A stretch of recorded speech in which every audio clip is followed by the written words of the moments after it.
صحافی ہمیشہ اپوزیشن کا نمائندہ ہوتا ہے، وہ اپوزیشن کی طرف سے کھڑا ہوتا ہے اور لوگوں سے سوال کرتا ہے. دیکھیں بنیادی بات یہ ہے کہ سوال کسی کو اچھا نہیں لگتا.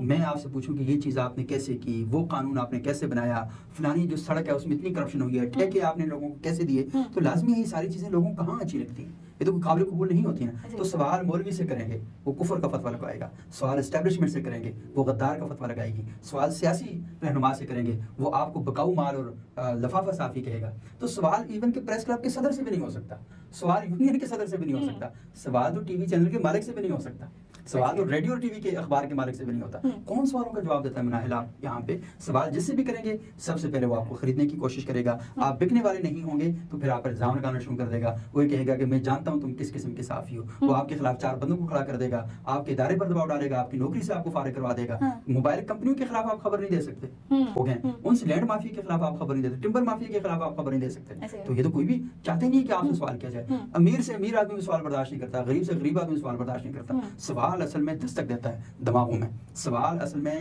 دوسرے طبقات کے لیے مشکلات پیدا کرتا ہے. تو وہی کہتے ہیں کہ جب آپ سوال کیا کریں تو میٹھے میٹھے سوال کیا کریں اور ایسے سوال کیا کریں جس کے نتیجے میں پازیٹیو امیج کریٹ ہو، ایک خوبصورت سی تصویر بن سکے اور لوگوں کو یہ پتا چلے کہ دیکھو کتنا اچھا صحافی، اس کو رات کو ڈنر پر بھی بلاتے ہیں، اس کو پارٹیز میں بلایا جاتا ہے، اس کو آدھی پیسوں پر لینڈ مافیا گھر بھی دے دیتا ہے، پلاٹ بھی دیتا ہے، اس کو اس سے بڑی محبتیں نشاور کی جاتی ہیں. لیکن مسئلہ یہ ہے کہ جو جینوئن سوال کرنے والا صحافی ہے اس کی کوئی عزت نہیں کرتا. وہ اپنے وقت میں بھی ذلیل و خوار ہوتا ہے، اپنے وقت کے بعد بھی.